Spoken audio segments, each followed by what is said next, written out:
Sweetheart অন্তিম পর্ব। লেখনী Mona Lisa মেহরোজ। মা, আমি আর বিয়ে করব না। করব না বিয়ে, মা। আমায় বিয়ে দিও না। যুবকের চোখের পাতা বন্ধ। তবুও শুষ্ক ঠোঁট জোড়া বিরতিহীনভাবে নাড়িয়ে প্রকাশ করছে মনের ভয়ানক ভাবনাগুলো। মাথা দুলছে এপাশ থেকে ওপাশ। খুব একটা দুর্বল চিত্তের পুরুষ অভ্র তালুকদার না হলেও বিয়ের আসরে ঘটে যাওয়া এমন অনাকাঙ্ক্ষিত এক ঘটনা সে ঠিক হজম করে উঠতে পারেনি। একেই হবু বউ মিসিং, এতটা কড়া প্রোটেকশনের পরেও তার উপর অন্য কোন নারী নয়, সারাও নয়, সোজা হিজ। এটাও কি দেখার বাকি ছিল তার? অভ্র মেনে নিতে পারে না অপমানটা। সাথে মনে মনে বেশ ঘাবড়েও যায় পুরুষটি। সাথে স্বস্তি পায় এই ভেবে যে ভাগ্যিস ফোনটা রিসিভ করেছিল। ফোনটা এড়িয়ে যদি কবুল বলে দিত তখন নিশ্চয়ই তার জীবনের ইন্নালিল্লাহ আজই হয়ে যেত। অভ্র প্রচণ্ড শক পায়। ভীষণ ঘাবড়ে যায় ভেতর থেকে। নিজেকে সামলাতে না পেরে বিয়ের আসরেই সেন্স হারিয়ে মাটিতে লুটিয়ে পড়ে। নাজমা তালুকদার হতভম্ব, হতবিহ্বল। প্রথমে ফ্যাল ফ্যাল করে তাকিয়ে থাকলেও মায়ের মস্তিষ্ক যখনই সজাগ হয়ে ওঠে তৎক্ষণাৎ লোক লাগিয়ে ছেলেকে ঘরে এনে শুইয়ে দেন। ডক্টর ডাকতে চেয়েছিলেন, তবে সেটাও পারেননি। কেননা বধূবেশে থাকা হিজ রে তা হতে দেয়নি। বরং তার সাথের আরও কয়েকজন সাথীকে ডেকে অভ্র যেই ঘরে আছে সেই ঘরের সোফায় পায়ের উপর তুলে আপেল খাচ্ছে ৪-৫ জন। নাজমা তালুকদার সেদিকে আর চোখে এক পলক তাকিয়ে ছেলের গালে হাত রাখলেন। আদুরে কণ্ঠে ডাকলেন, অভ্র বাবা, চোখ খুল। ঠিক আছিস? উত্তর করে না অভ্র। সে আপন মনে বিড়বিড় করছে কি যেন। কারুর কানেই তা পৌঁছায় না ঠিক। নাজমা তালুকদার ফের আর চোখে সোফায় বসে থাকা নয়না নামক হিজ রের পানে তাকালেন। এখনও ওর পরনে বিয়ের পোশাক। এরা সব আদ্রিয়ানের লোক। ওই বস্তিতে যাদের বাস। নাজমা তালুকদার আলতো হাতে ছেলের চোখমুখে পানি ছিটিয়ে দিলেন। তবে খুব একটা প্রতিক্রিয়া দেখতে পেলেন না। রায়হান তালুকদার বিছানার পাশে শটান হয়ে দাঁড়িয়ে। আশিক চৌধুরী, শাহানা চৌধুরী সহ শেখ পরিবার আত্মীয়স্বজনদের শান্ত করতে ব্যস্ত। সাথে অদ্ভুত ব্যাপার হল সারা মিসিং। এত কিছু ঘটে গেল অথচ সারা নেই। নাজমা তালুকদার তা নিয়ে সন্দিহান, কেন সে নেই, কোথায় গেল হঠাৎ। তবে এত কিছুর ভিড়ে তার খবর আর নিতে যেতে পারেননি তিনি। এর মধ্যেই নয়না কর্কশ গলায় ডেকে উঠল, কি রে? চোখ খুলল। নাজমা তালুকদার না বলে দুদিকে মাথা নাড়ালেন। নয়না ঠোঁট জোড়া প্রশস্ত করে হেসে আপেলে কামড় বসিয়ে আওড়াল, আমায় দেখে বেডার প্রেশার লো হয়ে গেল নাকি? বিয়ে করার শখ বুঝি মিটে গেল? যা শালা। নয়না ফের আপেলে কামড় বসিয়ে হাসতে লাগল। তন্মধ্যে সেখানে এসে হাজির হলেন মনোয়ার শেখ ও আশিক চৌধুরী, যাদের দেখেই তীব্র রাগে হড়বড়িয়ে চেঁচিয়ে উঠলেন নাজমা তালুকদার। চোখে আগুন নিয়ে এক ঝটকায় বিছানা হতে নেমে এসে দাঁড়ালেন মনোয়ার শেখের অভিমুখে। মনোয়ার শেখের কপালে সরু ভাঁজ পড়ল। এই যে আপনার মেয়ে কোথায়? কোন নাগরের সাথে ভেগেছে বলুন? শুধুমাত্র আপনার মেয়ের জন্য আজ আমার ছেলের এই অবস্থা। সারা বিয়ে বাড়িতে আজ আমাদের নাক কাটা গেল আপনাদের জন্য। আপনাকে আমি ছাড়ব না, আপনার মেয়েকে তো নয়। আমি সিউর ও আদ্রিয়ানের সাথেই আছে। ওকে তো আমি দেখে নিব। মনোয়ার শেখ কথা বললেন না তৎক্ষণাৎ। সরু দৃষ্টিতে নাজমা তালুকদারকে পরখ করলেন। আশিক চৌধুরী বিরক্তিকর মুখে চোখ ফিরিয়ে নিলেন। নাজমা তালুকদার মনোয়ার শেখের চুপ হয়ে যাওয়া দেখে অপমানিত বোধ করলেন বেশ। ফের কাট কাট গলায় বলে উঠলেন, আপনাদের নামে আমি মামলা করব। মানহানির মামলা ঠুকব। তারপর আপনাদের নাকে দড়ি দিয়ে টেনে কোর্টে নিয়ে যাব। আমার সাথে খেলতে নেমে খুব একটা ভালো করেননি আপনি। আমি বুঝিনি ভেবেছেন? মেয়ে নিখোঁজ হলে একজন বাবা কি করে এতটা শান্ত থাকতে পারে? নিশ্চয়ই আপনি সবটা জানেন। আদ্রিয়ান একজন শিক্ষক হয়ে ছাত্রীকে নিয়ে ভেগেছে বিয়ে বাড়ির আসর থেকে। বাহা! হ্যাঁ, আপনি ঠিক ধরেছেন।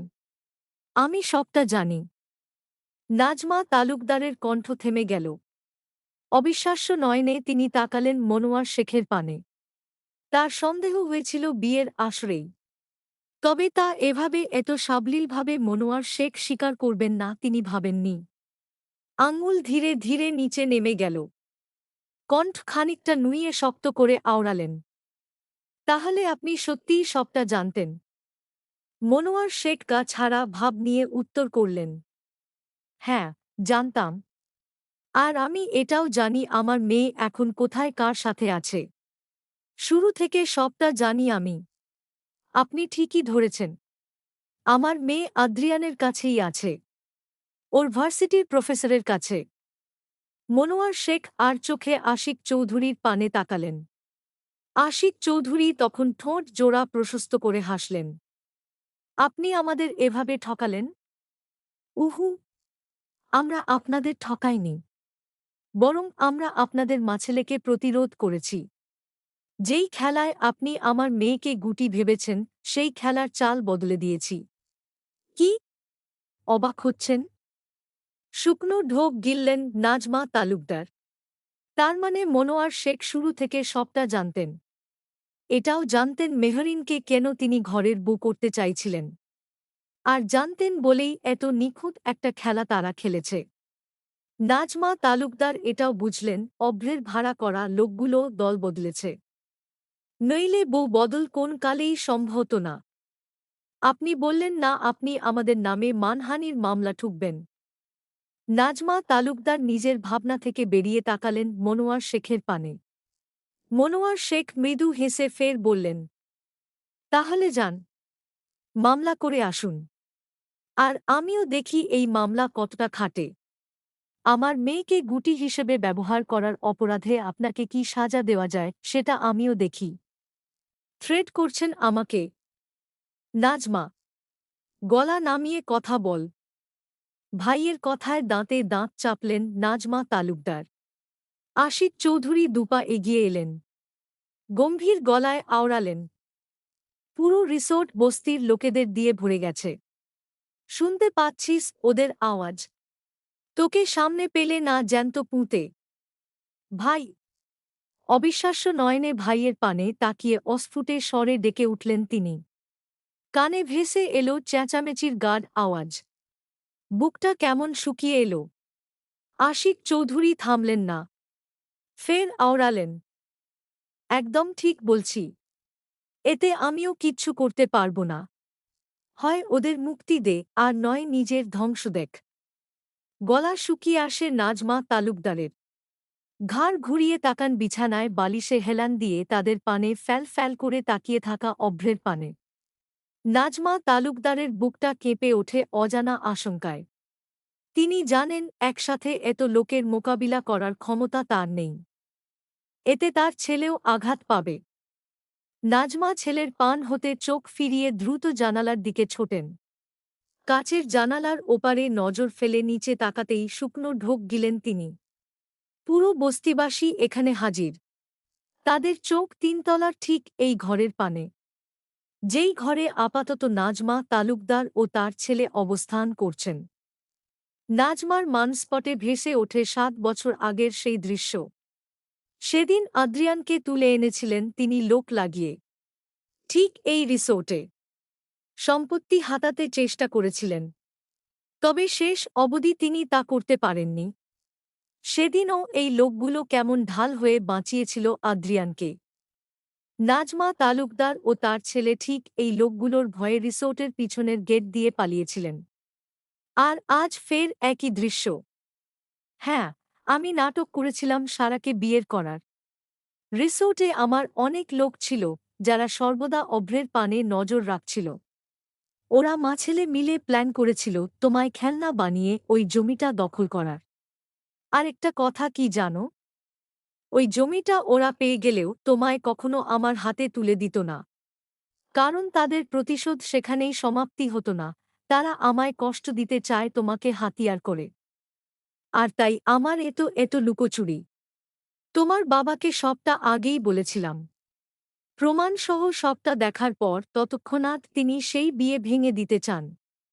তবে আমি চেয়েছিলাম ওদের উচিত শিক্ষা দিতে। তাই সারাকে আমি আমার সঙ্গে নিলাম।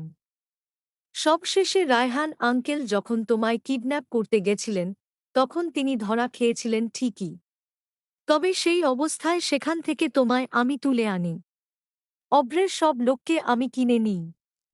মাঝখানে বসে দিয়ে আসি নয়না নামক হিজকে, যাতে ও উচিত শিক্ষা পায়। আমি সবটা আমার বস্তির লোকেদের জন্য করেছি। শুধু তোমায় সেভ করে রাখার জন্য নাটক করে গেছি সারার সাথে। রাতের নিস্তব্ধতা চিরে মেইন রোড দিয়ে তীব্র বেগে ছুটে চলেছে আদ্রিয়ানের গাড়িটা। গাড়ির ভেতর অনেকক্ষণ যাবৎ পিনপতন নীরবতা থাকলেও সেই নীরবতার বুক চিরে নিগুড় গলায় কথাগুলো বলে ওঠে আদ্রিয়ান। অতঃপর দীর্ঘ নিঃশ্বাস ত্যাগ করে তাকায় পাশে আনমনে বসে থাকা মেহরিনের পানে। বিয়ের সাজসজ্জা খানিকটা এলোমেলো রমণীর, তবু কি স্নিগ্ধ লাগছে। আদ্রিয়ান চোখ ফেরাতে পারে না। জানালা দিয়ে আসা ল্যাম্পপোস্টের নিয়ন আলোয় খুঁটিয়ে দেখতে থাকে সদ্য বিবাহিতা নিজ স্ত্রীকে। মেহরিনকে বিয়ে বাড়ি থেকে তুলে আধা ঘণ্টার মধ্যে তারা পৌঁছেছিল কাজী অফিসে। সেখানে তার কিছু বন্ধুসহ সারা মিলে সাক্ষী থেকে তাদের বিয়েটা পড়িয়ে দেয়। সারা এখন নেই, সে তার অ্যাপার্টমেন্টে ফিরে গেছে। গাড়ির ব্যাক সিটে বসে আছে শাওন শিফা। কাজী অফিস থেকে বের হওয়ার আগ মুহূর্তে তারা সেখানে পৌঁছে যায়। এখন একসাথে আদ্রিয়ানের গন্তব্য অনুসারে এগুচ্ছে দুজন। আদ্রিয়ান থামলে গাড়ির মধ্যে উদয় হয় ফের পিনপতন নীরবতা। মেহরিন জানালার দিকে মুখ করে তাকিয়ে আছে। মনের অনুভূতি প্রকাশে ভীষণ ব্যর্থ রমণী। সে জানত অভ্রের সাথে এই বিয়েটা হবে না। সন্দেহ হয়েছিল প্রচুর। তবে আদ্রিয়ানের সাথে বিয়েটা যেভাবে হবে সেটাও সে ভাবতে পারনি। কাজী যখন তাকে কবুল বলতে বলছিল, তখন তার সকল কথা যেন গলার কাছে জট পাকিয়ে যাচ্ছিল। অদ্ভুত অনুভূতিতে শিরশির করে উঠেছিল সর্বাঙ্গ। আর শেষমেশ আদ্রিয়ান যখন তার হাত মুঠোয় পুরে ঠোঁটের কোণায় হাসির রেখা টেনে আশ্বস্ত করেছিল, তখন মনের সকল দ্বিধা এক সাইডে রেখে কবুল বলে আদ্রিয়ানের অর্ধাঙ্গিনী হয়েছিল সে। তার আগে অবশ্য শেষবার বাবার সাথে কথাও বলেছিল। নিজ বাবার উপর তার অগাধ বিশ্বাস। তাই চোখ বন্ধ করে ভরসা করেছিল আদ্রিয়ানকে। মেহরিন ঠোঁট জোড়া গোল করে তপ্ত শ্বাস ফেল। আদ্রিয়ান তখনও দিনদুনিয়া ভুলে স্ত্রীকে দেখতে মগ্ন। পেছনে শাওন শিফা উৎসুক দৃষ্টিতে তাদের পানে তাকিয়ে। মেহরিন তাকায় আদ্রিয়ানের পানে। চোখে চোখ পড়ে দুজনের। ভালোবাসেন আমায়? আদ্রিয়ান ভ্রু কুঁচকে নিল। কি বলবে বুঝে উঠতে পারল না ঠিক। মেহরিন কি মজা করছে?